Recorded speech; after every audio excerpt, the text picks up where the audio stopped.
Soul Emperor Battle Through the Heavens का main villain ये person इतना ज्यादा क्रेजी और रूथलेस है कि अपने गोल्स को अचीव करने के लिए ये कुछ भी कर सकता है। इवन अपने खुद के क्लैन मेंबर्स को सैक्रिफाइस करने में हेजिटेट नहीं करता। वेल, इस वीडियो के अंदर हम बात करने वाले हैं BTTH के मेन विलन या यूं कहें मेन विलन्स, क्योंकि हम बात करने वाले हैं हुन टिआंडी, हॉल ऑफ सोल्स और हुन क्लैन के बारे में। स्पेशली लोगों को ये सवाल होता है कि हॉल ऑफ सोल्स वाले आखिर लोगों की सोल्स क्यों कैप्चर करते हैं, आखिर उनका गोल क्या है, उसका रीजन क्या है। वेल, देखो, इन सारी चीजों के बारे में हम वीडियो में लोगों की सोल्स क्यों कैप्चर करते हैं, आखिर उनका गोल क्या है, उसका रीजन क्या है। वेल, देखो, इन सारी चीजों के बारे में हम वीडियो में आगे बात करेंगे, लेकिन हम सेकंड रैंक हेवनली फ्लेम और हुन क्लैन के रिलेशनशिप के बारे में भी बात करेंगे। देखो, वीडियो काफी अच्छी होने वाली है। अगर तुम्हें पसंद आए तो वीडियो को हाइप जरूर कर देना। वेल, तो चलो बिना किसी देरी के वीडियो को स्टार्ट करते हैं। सबसे पहले बात करते हैं हॉल ऑफ सोल्स के बारे में कि ये लोग आखिर सोल्स क्यों कैप्चर करते हैं। देखो, हॉल ऑफ सोल्स हुन क्लैन का ही एक फैक्शन है जो हुन क्लैन ने बनाया है ताकि वो अपने काली करतूतों को कर सकें, यानी सोल कैप्चरिंग के लिए। हॉल ऑफ सोल्स एक मिस्टीरियस फोर्स है जिनका काम है पावरफुल लोगों की सोल्स कैप्चर करना। कई बार वो स्ट्रॉन्ग सोल्स को अपनी ऑर्गेनाइजेशन में रिक्रूट भी कर लेते हैं। सेंट्रल प्लेन्स में इनके कई सीक्रेट हॉल्स बने हुए हैं जहां कैप्चर्ड सोल्स को कैद करके रखा जाता है। इनके कुछ एक्सपर्ट्स खुद भी स्पिरिचुअल बॉडीज हैं। एग्जांपल, प्रोटेक्टर टाई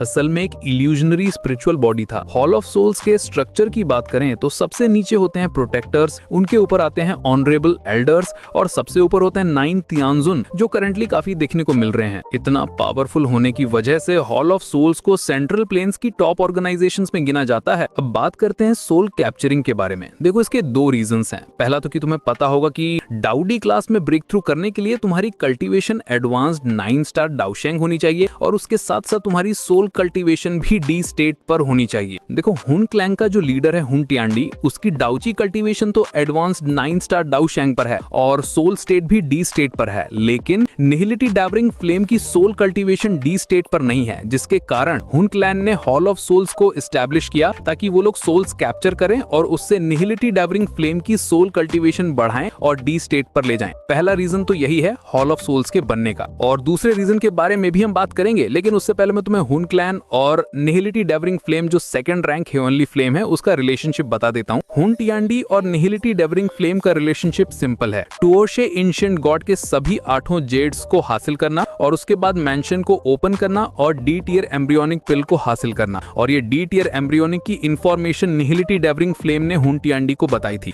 और हुन क्लैन में इसकी पोजीशन काफी ऊपर है, मतलब हुन टिआंडी के बाद सबसे ऊपर इसकी पोजीशन है निहिलिटी डैवरिंग फ्लेम की। देखो, निहिलिटी डैवरिंग फ्लेम काफी चालाक है। वो हुन क्लैन वालों का यूज करना चाहती थी क्योंकि उसने हुन टिआंडी को सिर्फ हाफ इंफॉर्मेशन ही बताई थी कि टुओशे एंशिएंट गॉड मैंशन में डी टियर एम्ब्रियोनिक है जिसे तुम डाउडी क्लास में ब्रेक थ्रू कर पाओगे, लेकिन उसने ये बात हुन टिआंडी को नहीं बताई थी कि वहां पर एक ओरिजिनल डाउडी इनहेरिटेंस भी है और वो उस इनहेरिटेंस को खुद लेना चाहता था। और निहिलिटी डैवरिंग फ्लेम पहले टुओशे एंशिएंट गॉड मैंशन में ही कैद थी, जिसके कारण उसे ये सारी बातें पता थी, लेकिन फिर भी उसे सारी बातें नहीं पता थी क्योंकि उसकी मेमोरी लॉस हो गई थी। इसलिए अगर तुम्हें आसान भाषा में कहूं तो हुन टिआंडी और निहिलिटी डैवरिंग फ्लेम दोनों ही अपने अपने गोल्स को अचीव करने के लिए एक दूसरे का साथ दे रहे हैं। नाउ अब बात करते हैं हॉल ऑफ सोल्स के बनने के दूसरे रीजन के बारे में। देखो, दूसरा रीजन ये है कि हुन क्लैन वाले अपने कुछ एंसेस्टर्स को रिवाइव करना चाहते हैं, जिसके लिए उन्हें काफी ज्यादा सोल एनर्जी चाहिए, और वैसा वो लोग करेंगे भी लास्ट फाइट में जब स्काई मेंशन अलायंस, गो क्लैन, यान क्लैन और लेई क्लैन वर्सेस हुन क्लैन के बीच में वॉर होगी।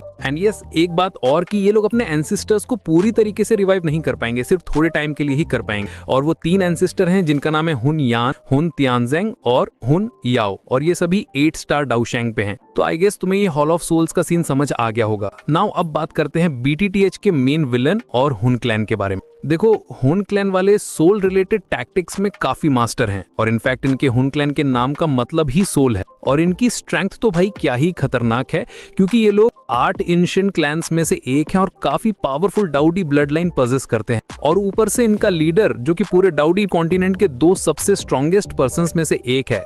और इसके साथ साथ हुन क्लैन वालों के पास निहिलिटी डैवरिंग फ्लेम भी है जो हेवनली फ्लेम की लिस्ट में 2nd नंबर पर है, और इसकी डैवरिंग पावर क्या ही खतरनाक है। और क्लैन में निहिलिटी डैवरिंग फ्लेम और हुन टिआंडी के बाद सबसे स्ट्रॉन्ग है 4 डीमन सेंट्स जिनका कल्टीवेशन लेवल 7 स्टार डाउशैंग पर, और हुन क्लैन वालों के पास एक टियर 9 मिस्टीरियस ग्रेड का अल्केमिस्ट भी है। और तुम्हें ये बात मैं बता दूं कि भाई टियर 9 को 3 हिस्सों में डिवाइड किया गया है, ट्रेजर, मिस्टीरियस और गोल्डन। और गोल्डन पे कोई पहुंच नहीं पाता है, इसलिए मिस्टीरियस ग्रेड को ही पिनैकल माना जाता है। और इस पर्सन को हमें यान क्लैन आर्क में दिखाया जाएगा। एंड बाय द वे कुछ लोगों का ये सवाल होता है कि हॉल ऑफ सोल्स का लीडर कौन है। देखो उसका लीडर जो है उसका नाम है हुन मिएसेंग, जो 5 स्टार डाउजुन है, और इसे हमें purifying demonic lotus flame arc में दिखाया जाएगा। देखो भाई, हुन क्लैन के स्ट्रॉन्गेस्ट हैं डाउगी कॉन्टिनेंट में, इस पर कोई डाउट नहीं है। और मैं तुम्हें लिख कर देता हूं कि अगर कोई दूसरा क्लैन है जो हुन क्लैन से सीधे सीधे टक्कर लेगा तो उसका जीतना इम्पॉसिबल है। मतलब हुन क्लैन की पावर हद से ज्यादा स्ट्रांग है करंटली,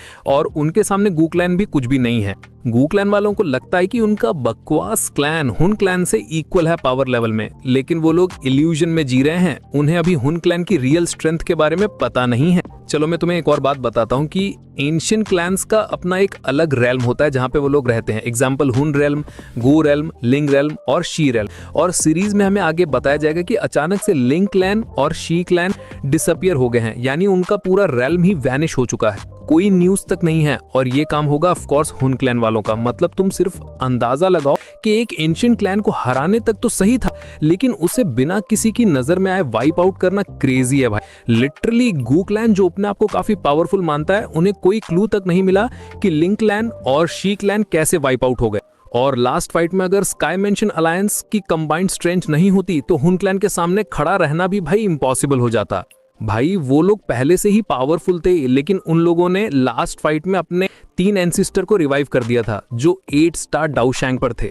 बाय द वे हुन क्लैन और हॉल ऑफ सोल्स में से रियली विलन वाली वाइब आती है। मेरा मतलब यह है कि हमें हॉल ऑफ सोल्स को जब नहीं दिखाया गया था तब उससे पहले के सभी विलन्स में कोई विलन वाली वाइब नहीं आती थी। हाँ, वो युनशान थोड़ा सा ठीक था, लेकिन उसके अलावा सभी लल्लू पंजुई थे। मतलब वो आते थे, शाव्यान से मार खाते थे और चले जाते थे। बट जब से हमें हॉल ऑफ सोल्स और हुन क्लैन को दिखाया गया है तब से सीरीज के अंदर एक अलग ही चार्म आ गया है और देखने में भी काफी मजा आ रहा है। और हाँ भाई, ऑथर ने क्या ही ट्विस्ट काटा था। मुझे लगा था कि BTTH का main villain Hall of Souls का चीफ होगा, लेकिन फिर बाद में पता चला कि उसका भी कोई बाप है। लेकिन हाँ, अभी तो करंटली मेन विलन हुन मिएसेंग ही है, यानी हॉल ऑफ सोल्स का चीफ। बाकी हुन टियांडी को हमें बहुत ही लास्ट में दिखाया जाएगा, मतलब जब नॉवेल उस वक्त पे एंड पार्ट पर चल रही होगी। बाय द वे, अगर आपको हुन क्लैन वर्सेस गू क्लैन पर वीडियो चाहिए तो बताना। बाकी वीडियो यहीं तक थी। अगर वीडियो पसंद आई तो वीडियो को लाइक कर देना, चैनल को सब्सक्राइब भी कर देना। बाकी मिलते हैं अगली वीडियो में।